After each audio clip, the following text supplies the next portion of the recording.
नमस्ते दोस्तों, आपके पसंदीदा चैनल बात पैसों की में आपका स्वागत है।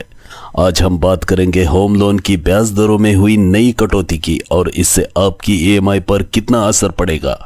आरबीआई ने रेपो रेट घटाया, जिसके बाद SBI, HDFC bank, PNB bank जैसे बड़े बैंकों ने भी ब्याज दरें कम की है।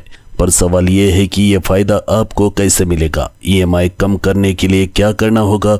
आज के वीडियो में हम सब कुछ आसान हिंदी भाषा में समझाएंगे। तो चलिए आज का ये वीडियो शुरू करते हैं। लेकिन दोस्तों, वीडियो शुरू करने से पहले ऐसे ही फाइनेंस से जुड़ी जानकारी के लिए आपको इस चैनल को सब्सक्राइब करना होगा। साथ ही ये वीडियो आपको पसंद आया तो वीडियो को लाइक और शेयर करना ना भूलिए। चलिए आज का ये वीडियो हम शुरू करते हैं।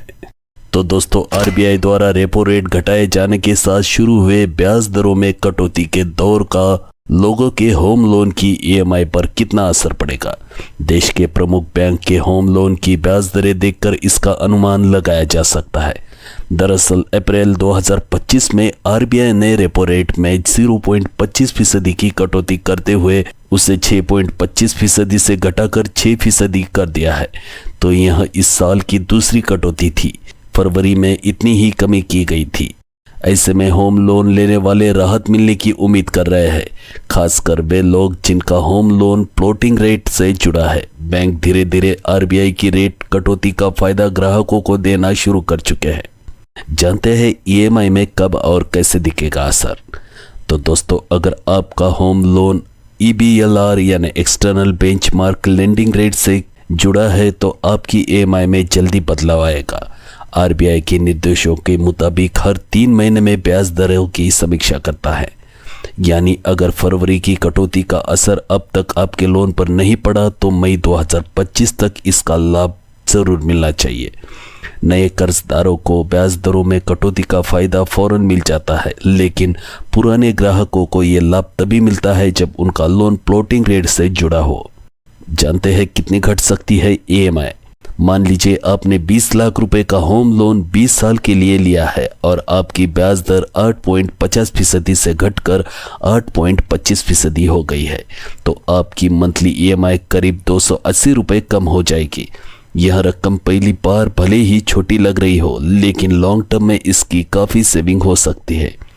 आप अपने बैंक की वेबसाइट पर जाकर होम लोन ईएमआई कैलकुलेटर की मदद से अपनी ईएमआई में आने वाले बदलाव का अनुमान लगा सकते हैं और रेट कटौती हो जाने के बाद उसका वास्तविक कैलकुलेशन भी बैंक से मांग सकते हैं। वैसे ब्याज दर घटने के बाद अगर आप ईएमआई घटाने की बजाय टेन्योर कम कराते हैं तो आपको ज़्यादा फायदा हो सकता है। अब बात करते हैं देश के प्रमुख बैंकों की ताज़ा ब्याज दरों की। सबसे पहले बात करते हैं सरकारी बैंकों की ब्याज दरें। एसबीआई बैंक सभी लोन अमाउंट पर 8% से 9.15%, बैंक ऑफ बड़ौदा 8.40% से 10.40%, यूनियन बैंक 7.85% से 10.40%, पंजाब नेशनल बैंक 8% से 9.85%, कैनरा बैंक 7.90% से 10.75%, यूको बैंक 7.90% से 9.50%, बैंक ऑफ महाराष्ट्र 7.85% से 10.65%, सेंट्रल बैंक ऑफ इंडिया 7.85% से 9.45%, इंडियन बैंक 7.90% से 9.30%। वहीं होम लोन पर प्राइवेट बैंकों की ब्याज दरें है। एचडीएफसी बैंक 8.50% से शुरू, आईसीआईसीआई बैंक 8.75% से शुरू, कोटक महिंद्रा बैंक 8.65% से शुरू, एक्सिस बैंक 8.75% से 12.80% तक, फेडरल बैंक 8.55% से शुरू, बंधन बैंक 8.91% से 15%, सिटी यूनियन बैंक 9.85% से 15.45%। अब जानते हैं किन बातों से तय होती है ब्याज दरें। आपको कितनी ब्याज दर पर होम लोन मिलेगा, यह आरबीआई की पॉलिसी के अलावा कई और बातों से भी तय होता है, जिसमें होम लोन की रकम, आपकी क्रेडिट प्रोफाइल या सिबिल स्कोर भी शामिल है। अगर आपका स्कोर 750 से ऊपर है तो बैंक आपको कम ब्याज दर पर लोन दे सकते हैं, लेकिन अगर आपका स्कोर 750 से कम है तो ब्याज दर थोड़ी ज़्यादा हो सकती है।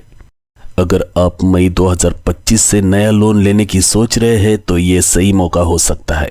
आरबीआई की 2 बार की कटौती के बाद बैंक धीरे धीरे ब्याज दरों में कटौती कर रहा है। आप अलग अलग बैंकों की ब्याज दरों की तुलना करें और अपनी ज़रूरत के अनुसार सबसे सस्ती और सही स्कीम चुनें।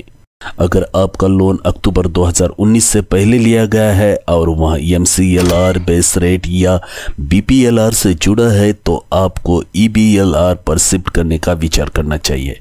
ऐसा करने से आप रेपो रेट में होने वाले बदलावों का लाभ जल्दी उठा पाएंगे और आपकी EMI घट सकती है।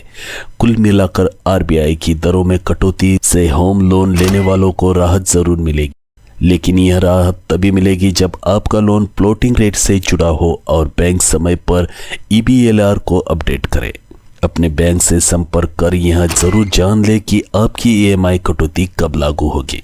तो दोस्तों, उम्मीद है कि ये जानकारी आपके काम आएगी। अगर कोई सवाल हो या आपने भी लोन पर EMI की बचत की है तो कमेंट में ज़रूर बताइए।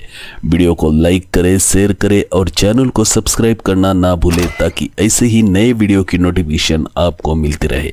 अगली बार तक याद रखिए, सही प्लानिंग, बड़ी बचत और लोन लेते समय समझदारी ही आपकी सबसे बड़ी पूंजी है। जल्दी मिलता हूँ एक नए वीडियो के साथ, तब तक के लिए आपसे इजाज़त चाहता हूँ। धन्यवाद।